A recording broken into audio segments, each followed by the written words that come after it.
எந்த மேடையை காட்டிலும் இந்த மேடை எனக்கு மிகவும் விசேடமானது. காரணம், காலத்தின் மகன் ஒருவனை உங்கள் முன்னால் களத்தில் நிறுத்தி வைத்துவிட்டு அவனுக்காக நான் வாக்கு கேட்க வந்திருக்கிறேன். எனது அன்பான உறவுகளே, எப்பேற்பட்ட ஒரு வேட்பாளர்! நினைச்சு பார்த்தாலே உடம்பெல்லாம் சிலிர்க்குது. தமிழ்நாட்டில் 234 தொகுதிகளிலையும் நாம் தமிழர் கட்சி தனித்து போட்டியிடுகிறது. மக்களோடு கூட்டணி வைத்து களத்தில் நிற்கிறது.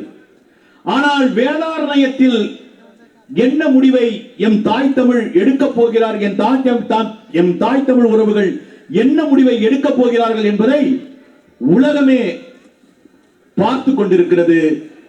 ஏப்ரல் 23ஆம் தேதி நீங்கள் எடுக்க போகின்ற முடிவு தமிழ் தேசிய இனத்தின் வரலாற்றில் ஒரு மைல் கல்லாக அமைய இருக்கிறது. ஏனென்றால் உங்களுக்கு முன்னால் வேட்பாளராக களத்தில் நிற்கின்ற என்னுயிர் தம்பி பொறியாளர் இடும்பவனம் கார்த்திக் என்பவன் மிக சாதாரண ஒரு எளிய குடும்பத்தின் பிறந்தவன். ஆனால் அதே நேரத்தில் தன் அளப்பரிய அறிவாற்றலால் இந்த உலகம் முழுக்க மாபெரும் புகழ் அடைந்தவன். நீங்கள் யோசிச்சு பாருங்க, எந்த விவாத அரங்கமாக இருந்தாலும் சரி, அங்க இடும்பவனம் கார்த்திக்னு ஒரு மனிதன் போய் உட்கார்ந்தா போதும், எதிரிகளுக்கு கொலை நடுக்கம் ஏற்படும். அப்படி தூக்கி வாழத்த தர்க்கத்தை வப்பா என் தம்பி. உண்மையிலே சொல்றேன், அப்படிப்பட்ட ஒரு இளைஞன், லட்சிய தாகம் கொண்ட இளைஞன். உங்களுக்கு தெரியுமா உறவுகளே, எனக்கு 2 மகன்கள் இருக்கிறார்கள். நான் சொல்வேன், நீங்கள் எப்படி வாழ வேண்டும் என்று என் மகனுக்கு நான் அறிவுறுத்த விரும்புகிறேன் என்றால் என் தம்பி இடும்பவனம் கார்த்திக் போல வாழ வேண்டும். அப்படி ஒரு லட்சிய தாகம் கொண்ட ஒரு இளைஞன் வேட்பாளரா நிற்கிறான். மீண்டும் மீண்டும் நாங்க ஓஎஸ் மணியனுக்கு தான் ஓட்டு போடுவோம், நாங்க பரம்பரை அதிமுக காரங்க அப்படின்னு நின்னோம்னா நம்மை போன்ற பாவம் செய்தவர்கள் யாருமே இருக்க முடியாது. இந்த வரலாற்று பெருமை வாய்ந்த இந்த திருமறை காடு என்று அழைக்கப்படுகின்ற வேதாரண்ய மண்ணிலே என் தம்பி இடும்பவனம் கார்த்திக் ஒரு வேட்பாளராக நிற்பது என்பது வரலாற்றிலே இந்த மண்ணிற்கு ஏற்பட்டிருக்கிற ஒரு திருப்பு முனை. இந்த திருப்பு முனையை இந்த மண்ணின் மக்கள் எப்படி பயன்படுத்திக் கொள்ளப் போகிறார்கள் என்பதுதான் உங்கள் முன்னால் நிற்கின்ற கேள்வி.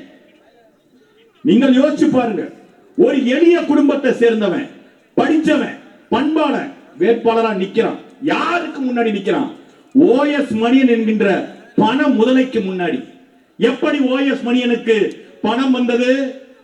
இன்னைக்கு சென்னையில அவர் தான் மிகப்பெரிய வட்டிக்கு விட்டு சம்பாதிக்கிற தொழிலை செய்யறதா சொல்றாங்க. எப்படி அவ்வளவு பணம் வந்துச்சு? யார் விட்டு காசு? ஓஎஸ் மணியன் உழைத்து சம்பாதித்த காசா? இல்லை உறவுகளே, அவர் பொது வாழ்க்கையில் ஈடுபட்டு மக்களின் காசை கொள்ளையடித்து இன்று மாபெரும் பணக்காரராக மாறிக்கொண்டு அந்த பணத்தை வைத்து உங்களை விலைக்கு வாங்க துடித்துக் கொண்டிருக்கிறார் உறவுகளே. எனவே இந்த தேர்தலில் நீங்கள் எடுக்க இருக்கின்ற முடிவு மிக சரியானதாக இருக்க வேண்டும். நடைபெறவிருக்கின்ற ஏப்ரல் 23ஆம் தேதி தமிழக சட்டமன்ற தேர்தலில் நாம் தமிழர் கட்சிக்கு, குறிப்பாக என் தம்பி இடும்பவனம் கார்த்திக்கு நீங்கள் அளிக்க இருக்கின்ற வாக்கு சரித்திர புகழ் வாய்ந்தது. எப்படிப்பட்ட பிள்ளை தெரியுமா? அவன் குண்டா சட்டத்துல கைதாகிறான். குண்டா சட்டத்துல கைதாகிறப்ப ஒரு படம் வருது. ஒரு காவல் நிலையத்திற்கு முன்னாடி, ஒரு நீதிமன்றத்துக்கு முன்னாடி அவன் கசங்கிய சட்டையோடு அப்படியே நின்றுட்டு இருக்கிற மாதிரி ஒரு படம் வருது. உடனே எங்களுக்கு உயிர் பதறி போகுது. போய் நான் நேரடியா அவனை போய் சந்திக்கிறேன். பார்க்கிறப்ப சிறையில அவனை போல மகிழ்ச்சி கொண்டவன் யாருமே இருக்க முடியாது. அப்படி சிரிச்சு சந்தோஷத்தோட அவன் அப்ப சொன்ன ஒரு வார்த்தை, அண்ணா நான் கொலை பண்ணிட்டு கொள்ளை அடிச்சுட்டா நான் சிறைக்கு வந்திருக்கேன், மக்களுக்காக போராடிட்டு சிறைக்கு வந்திருக்கிறேன். இதை விட எனக்கு என்னன்னா பெருமை இருக்க முடியும் அப்படின்னா, அப்படி தியாகத்தை உளவியல் பூர்வமாக ஏற்றுக்கொண்டு அதே குணாதிசயமா வச்சுக்கிறது. தியாகம் செய்யறது, பொது வாழ்க்கையில நேர்மையா இருக்கிறதுங்கிறத வலிந்து ஏற்படுத்தி கொண்ட ஒரு பிறவி அல்லாமல் அவனது குணமே அதுதான். 2009 ஒரு இன அழிவை பார்க்கிறான் ஒரு இளைஞன். அந்த இன அழிவு அவனை பாதிக்கிறது. அதற்கு பிறகு ஏன் இந்த இனம் அழிந்தது என்று யோசிக்கிறான். யோசிக்கிறப்பதான் அவனுக்கு தமிழ் தேசியம் என்ன, ஏன் இந்த மண்ணில் நமக்கு மட்டும் வலிக்கிறது. ஈழத்துல ஒரு இனப்படுகொலை நடந்தால் நமக்கு மட்டும் ஏன் வலிக்கிறது? கருணாநிதிக்கு ஏன் வலிக்கல? ஸ்டாலினுக்கு ஏன் வலிக்கல? ஜெயலலிதாவுக்கு ஏன் வலிக்கல? அப்படிங்கறத சிந்திக்கலாம் ஒரு இளைஞன். அதிலிருந்து அண்ணன் சீமானின் கரத்தை அவன் வந்து பிடிச்சுக்கிறான், கெட்டியமா பிடிச்சுக்கிறான். இந்த கட்சியில எத்தனையோ பேர் வந்திருக்கிறாங்க, போயிருக்கிறாங்க. ஆனால் இந்த நொடி வரைக்கும் ஏற்றுக்கொண்ட கொள்கையில தடம் மாறாமல் தடம் பதித்து நடக்கின்றான் என் தம்பி இடும்பாவனம் கார்த்திக். அப்படிப்பட்ட ஒரு பிள்ளை எந்த இடத்துலயும் சரிதான், அந்த அவையை அப்படியே வளைச்சு பிடிக்கிறது. இப்ப கூட அவன் பேசிக்கிட்டு இருந்தான், அவன் பேச்ச நாங்கெல்லாம் ரொம்ப ரசிச்சுக்கிட்டு தான் இருந்தோம். ஆனாலும் அவன் தினந்தோறும் உங்களுக்காக பேச போறான், உங்களுக்காக சட்டமன்றத்திலையும் பேச போறான். இந்த மேடையில அவனை பத்தி பேசுவதற்கு ஒரு வாய்ப்பு எங்களுக்கு வேணும் தான் அவனை அமைதியா உட்கார வச்சுட்டு இப்ப நாங்கெல்லாம் பேச வந்திருக்கோம். இல்லாட்டி இந்த மேடை என்ன இன்னும் 10 மணிக்கு என்ன இரவு முழுக்க அவன் பேசுவான். அப்படிப்பட்ட ஆற்றல் கொண்ட ஒரு பெருமகன் என் தம்பி. உண்மையிலேயே ஒரு பெருமிதத்தால் பூரித்து நிற்கிற அண்ணனாய் நான் நிக்கிறேன் இந்த மேடையில். நான் இவ்வளவு சொல்றேன்ல, அவன்கிட்ட பழகி பார்த்த எல்லாருக்கும் தெரியுங்க, எல்லாருக்கும் எதிரியே அவனை பார்த்தா வணங்கிட்டு போற அப்படிப்பட்ட ஒரு கதாநாயகம். எனக்கு என்னன்னா, இந்த வேதாரண்ய மக்கள் எந்தவித அடிப்படை வசதிகளும் இல்லாமல் கடலோரத்தில் ஒதுக்கப்பட்ட பகுதியாக, வீழ்த்தப்பட்ட பகுதியாக, காலம் காலமாக இந்த திமுக அண்ணா திமுக என்ற இருவரும் சமூக கேடுகளுக்கு அந்த கேடுகளுக்கு நடுவே மாட்டிக்கொண்ட ஒரு பகுதியாக இருக்கின்ற இந்த வேதாரண்யம் புரட்சியாளன் கையில ஒரு தடவை அந்த அதிகாரம் கிடைச்சிச்சுன்னா அவன் எப்படி இந்த ஊரை உருவாக்கணும்னு யோசிச்சு பாருங்க. சிங்கப்பூரை உருவாக்குவதற்கு லீ குவான் யூ என்ற ஒரு புரட்சியாளனின் கனவு அதற்கு வந்து கருவா இருந்துச்சு. அதே போல் இந்த வேதாரண்யம் என்பது இந்த திருமறை காடு என்கின்ற இந்த புனிதமான வரலாற்று பெருநகரம் மீண்டும் உயிர் கொள்வதற்கு என் தம்பி இடும்பாவனம் கார்த்திக் என்ற அந்த புரட்சியாளனோட கனவு வந்து அது படிக்கணும். அதற்கு நீங்க என்ன பண்ணணும்? ஒரே ஒரு ஓட்டு. அந்த ஓட்டு உங்களது தலையெழுத்தை, உங்களது தலைமுறையை மாற்றி அமைக்கும். சத்தியமிட்டு சொல்றேன், சத்தியமிட்டு சொல்றேன். என் வேதாரண்ய மக்கள்கிட்ட நாங்க இவ்வளவு தூரத்திலிருந்து ஓடி வருவதற்கு காரணம் என்னன்னா, நாங்கள் எங்களது பிள்ளைய வேட்பாளராக நிறுத்தி வச்சிருக்கிறதுனால மட்டுமல்ல, வேதாரண்ய மக்களுக்கு இப்படி ஒரு வாய்ப்பு வரலாற்றுல முதல் முறையா கிடைச்சது. முதல் முறையா, இதுதான் முதல் முறை தேர்தல் அரசியல் வரலாற்றிலே என் தம்பி இடும்பாவனம் கார்த்திக் போன்ற ஒரு வேட்பாளனை இந்த வேதாரண்யம் பகுதியில் வேற எந்த பகுதியில காட்டுப்போம். அப்படி வந்து அவன் நின்னான்னா நினைச்சு பாரு, சட்டமன்றத்துல போய் வேதாரண்யம் பிரச்சனைக்காக என் தம்பி இடும்பாவனம் கார்த்திக் போய் பேசுறான். உண்மையிலே ஆளுங்கட்சிக்காரன் வெளிநடப்பு பண்ணி ஓடிடுவான், சட்டையை பிடிச்சு கேட்பான், சண்டை போடுவான். அப்படி உரத்த குரல்ல ஆதாரபூர்வமா தர்க்கங்களை அடுக்கி வைப்பான். வேதாரண்யம் பிரச்சனைய உலக பிரச்சனையா மாத்தி காட்டுவான் என் தம்பி. அப்படி ஒரு தரமான வேட்பாளரை உங்களுக்கு முன்னால் நாங்கள் நிறுத்தி வச்சிருக்கோம்.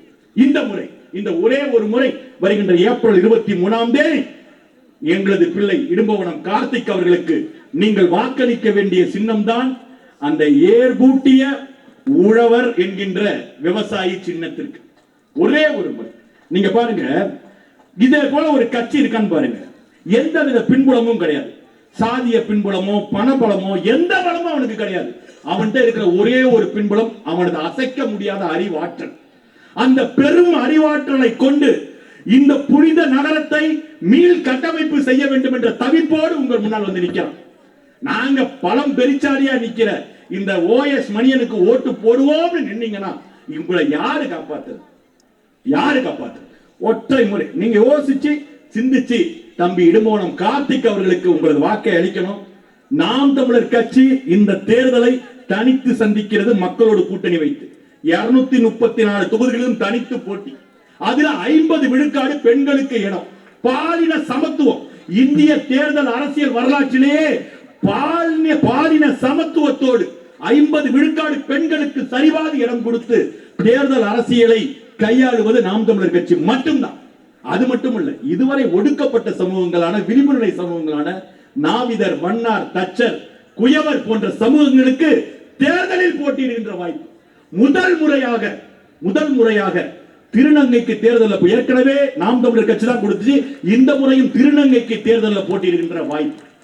இப்படி பல்வேறு புதுமைகளை செஞ்சு நிற்கிறோம். பொது தொகுதியில் ஆதித்தமிழர்கள் போட்டியிடுகிறார்கள், அதிக இஸ்லாமியர்களுக்கு தேர்தலில் போட்டியிடுகின்ற வாய்ப்பு என்று சாதிவாரி கணக்கெடுப்பு என்ற நோக்கம் நிறைவேறுவதற்கு முன்பாகவே அதை அரசியலிலே அதை சாதித்து காட்டிய உன்னத தலைவன் தான் எங்கள் உயிர் அண்ணன் செந்தமிழன் சீமான். அப்படி பார்த்து பார்த்து போட்டதுல வேதாரண்யத்துல ஒரு முத்து போல ஒரு வேட்பாளர் உங்களுக்கு கிடைச்சிருக்கிறார். கடல்ல எவ்வளவு ஆழ முழுகினாலும் தம்பி இடும்பவனம் கார்த்திக் போல ஒரு முத்து உங்களுக்கு கிடைக்கவே கிடைக்க. நாங்கெல்லாம் ஓடி வரோம், இவ்வளவு தூரத்திலிருந்து வரோம்னா இப்பேற்பட்ட இந்த பெருமகனை இந்த மண் பயன்படுத்திக் கொள்ள வேண்டுமே என்ற காரணத்தினாலதான். அதனால் வருகின்ற ஏப்ரல் 23 என் தம்பி இடும்பவனம் கார்த்திக் அவர்களுக்கு நீங்கள் அளிக்க இருக்கின்ற வாக்கு உங்கள் நம் இனத்தை காக்கும், நம் மொழியை காக்கும், நம் தலைமுறையை காக்கும். எனவே அதை புரிந்து கொண்டு இடும்பவனம் கார்த்திக் அவர்களுக்கு விவசாயி சின்னத்திலே உங்கள் வாக்கினை தாருங்கள் எங்கள் உறவுகளே என்று கேட்டு தந்த வாய்ப்புக்கு நன்றி கூறி விடைபெற்று முடிக்கின்றேன். தமிழ் தாய் வாழ்க, தலைவர் பிரபாகரன் வாழ்க, என் தம்பி இடும்பவனம் கார்த்திக் வெளியே.